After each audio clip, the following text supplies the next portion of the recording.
सम्माननीय शिक्षक साथियों, जय हिंद। साथियों, आज के इस कालखंड में इस वीडियो में हम चर्चा करेंगे शिक्षकों या हेडमास्टर के द्वारा जो शिक्षा सेतु पर भरा जाने वाला समर्थन फॉर्म है, उस समर्थन फॉर्म भरने का समय क्या होना चाहिए या हमें किस समय समर्थन फॉर्म भरना चाहिए। साथियों, बहुत सारे शिक्षक साथियों के कमेंट मुझे आए और उन्होंने पूछा कि सर हमें किस समय यह समर्थन फॉर्म भरना चाहिए। तो साथियों, इस वीडियो के माध्यम से मैं आपको बताना चाहता हूं कि हमको समर्थन फॉर्म कब भरना चाहिए और समर्थन फॉर्म को उस समय भरने के क्या कारण है। जैसा कि आप यहां देख रहे हैं इस व्हाइट बोर्ड पर साथियों, मैंने समय भी लिख के रखा है और उसके कारण भी लिख के रखा है। तो साथियों, जैसा कि मैंने चर्चा की कि हमको समर्थन फॉर्म कब भरना चाहिए, तो मैं आपको बता दूं, जैसा कि यहां मैंने लिख के रखा है कि समर्थन फॉर्म हमको प्रति दिवस 4 बजे अर्थात अपराह्न 4 बजे समर्थन फॉर्म भरना चाहिए, मतलब 4 बजे के आसपास। ठीक है, अर्थात आप 3:30 बजे भर सकते हैं, 4 बजे भर सकते हैं, 4:30 बजे भर सकते हैं, 5 बजे भर सकते हैं, 6 बजे भर सकते हैं। ठीक है, ये समय भरने का होना चाहिए।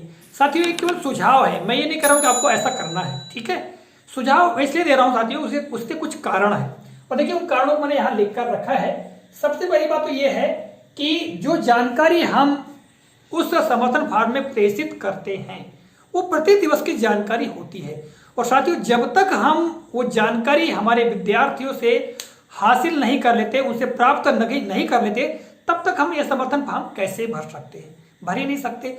तो हमें वो जो जानकारी लेने के लिए या बच्चों से संपर्क करने में जो समय लगता है, तो साथियों यदि आप समय के पहले समर्थन फॉर्म भरते हैं तो क्या माना जाएगा, इसका मतलब यह है कि सीधे आपने समर्थन फॉर्म भरा है किंतु बच्चों से संपर्क नहीं किया है।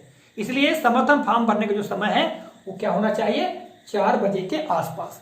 ठीक है, जैसा कि मैंने आपको बता दिया 4 बजे के आसपास मतलब अपराह्न समय में। ठीक है, अब देखिए मैंने पहला जो कारण लिख के रखा है यहाँ पर कि बच्चों से संपर्क करने जाने का समय।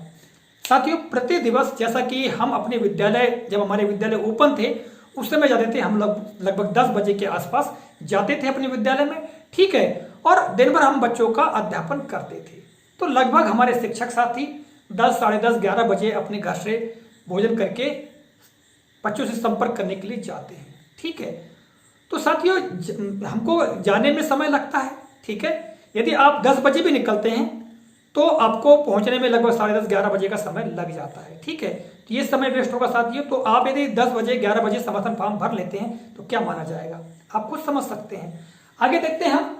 तो दूसरा बिंदु है कि बच्चों से संपर्क करने का समय। साथियों, बच्चों से संपर्क करने में हमको समय लगता है, जबकि समर्थन फॉर्म में हम कम से कम 5 से अधिक बच्चों से संपर्क करते हैं। ठीक है, जैसा कि पूर्व में हमको दिशा निर्देश दिए गए थे कि कम से कम 5 विद्यार्थियों से घर का संपर्क करना है और फिर हमको फोन कॉल भी अलग से करनी है। ठीक है, तो संपर्क करने में हमको निश्चित तौर से वक्त लगेगा।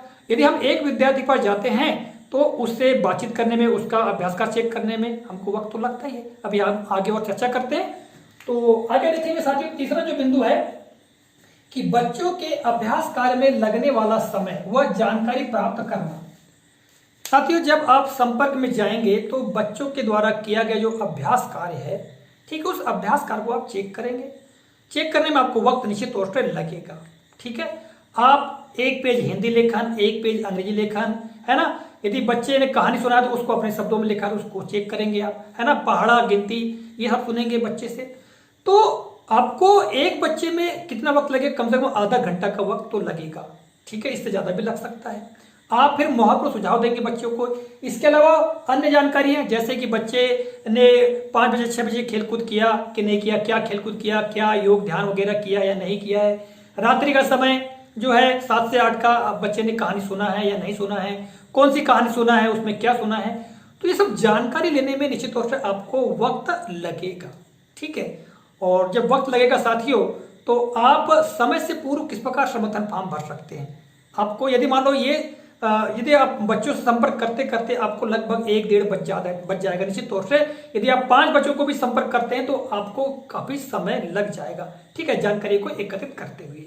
ठीक, और आगे हम देखते हैं साथियों, तो चौथा बिंदु है कि अभिभावकों से चर्चा व सुझाव में लगने वाला समय। देखिएगा, जब आप संपर्क में जाएंगे तो बच्चों से संपर्क तो करते ही करते हैं, साथ में जो बच्चे कार्य नहीं कर रहे हैं या आधा अधूरा कार्य कर रहे हैं, समय पर वो खेल कूद नहीं कर रहे हैं या कहानी नहीं सुन रहे हैं, तो उनके पालकों से भी आप चर्चा करेंगे, उनको आवश्यक सुझाव देंगे, तो उसमें भी आपको वक्त लगेगा, समय लगेगा। ठीक है, और लगता ही होगा साथियों। ठीक है, तो आपको समर्थन भाव कब भरना चाहिए, जैसा कि मैंने आपको ऊपर बताया है ना। और आगे देखिए साथियों, तो बच्चों से फोन पर बातचीत व सुझाव का समय। इसके अतिरिक्त साथियों कि हम सवेरे सवेरे तो बच्चों को फोन करते नहीं होंगे, है ना।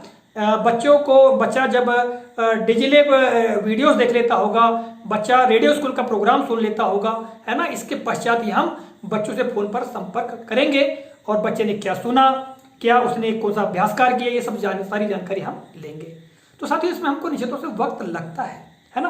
तो वक्त लगता है तो निश्चित तौर पे हमको समर्थन फॉर्म कब भरना चाहिए, ये सब सारे काम कर लेने के पश्चात। हमारे बहुत सारे शिक्षक साथी निश्चित तौर से, जैसा कि मैंने आपको समय बताया, इसी के आसपास भी समर्थन फॉर्म भरते होंगे, है ना।